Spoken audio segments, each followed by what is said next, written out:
അങ്ങനെ അടിപൊളി മഴയും കിട്ടി. നോക്കി ഗൈസ്. അങ്ങനെ രാവിലെ തന്നെ എണീറ്റപ്പോൾ നല്ല മഴ കാരണം മടി പിടിച്ച് പിന്നെ ഒന്നും ഓഫീസിൽ പോയില്ല. എന്നാൽ പിന്നെ കുറച്ച് മഴയൊക്കെ ആസ്വദിച്ച് നല്ല ഫുഡൊക്കെ ഉണ്ടാക്കി വീട്ടിലിരിക്കാൻ ഞങ്ങൾ വിചാരിച്ചു. അപ്പോഴാണ് ഞങ്ങൾ ആലോചിച്ച് കക്കാടംപൊയിൽ അടുത്താണല്ലോ, എന്നാൽ പിന്നെ അങ്ങോട്ടേക്ക് ഒരു ഡ്രൈവ് വിട്ടാലും. പിന്നെ ഒന്നും ആലോചിച്ചില്ല, ഞങ്ങൾ ഡ്രസ്സ് മാറ്റി ഞങ്ങൾ പെട്ടെന്ന് ഇറങ്ങി. നമുക്ക് ഏകദേശം നമ്മുടെ വീട്ടിൽ നിന്ന് ഏകദേശം ഒരു 1.5 മണിക്കൂർ ഡ്രൈവ് ഉണ്ട് കേട്ടോ. നമ്മൾ ഇറങ്ങിയ സമയത്ത് അത്യാവശ്യം നല്ലൊരു ക്ലൈമറ്റ് ആയിരുന്നു, ചെറിയൊരു വെയിൽ കാര്യങ്ങളൊക്കെ ഉണ്ടായിരുന്നു. എന്നാൽ പിന്നെ പോകുന്ന വഴിക്ക് ചങ്കര കണ്ടൊരു ചായ കുടിച്ചിട്ട് പോകാമെന്ന് വിചാരിച്ചു. ഇതെൻ്റെ ഫ്രണ്ടാണ് കേട്ടോ, പേര് പാക്കരൻ, മിഥുൻ പിബി. അങ്ങനെ നമ്മളവിടുന്ന് ചായ കുടിച്ച് നമ്മളവിടെ ടാറ്റ ബൈ ബൈ ഒക്കെ പറഞ്ഞിറങ്ങി നമ്മൾ അങ്ങോട്ട് കക്കാടംപൊയിലേക്ക് പോവാണ്.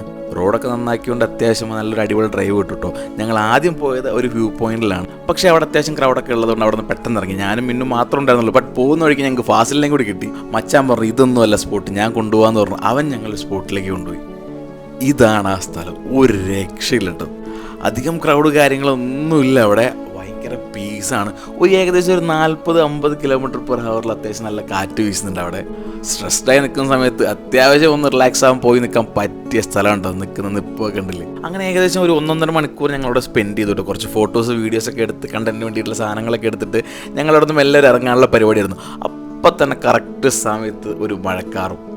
ഇനി കുറച്ച് നേരം കൂടി അവിടെ മഞ്ഞുകൊണ്ടെന്നുണ്ടെങ്കിൽ എന്തായാലും വല്ല ചുമയോ പനിയോ ഉറപ്പാണ്. അതുകൊണ്ട് തന്നെ അധികം നേരം ഞങ്ങളവിടെ ഒന്നുമില്ല, പെട്ടെന്ന് തന്നെ ഇറങ്ങി. ഞങ്ങളൊരു ചായയൊക്കെ കുടിച്ച് പിന്നെ ടാറ്റ ബൈ ബൈ പറഞ്ഞു പോയി. അപ്പോൾ ഇന്ന് ഇത്രയേ ഉള്ളൂ, ബൈ.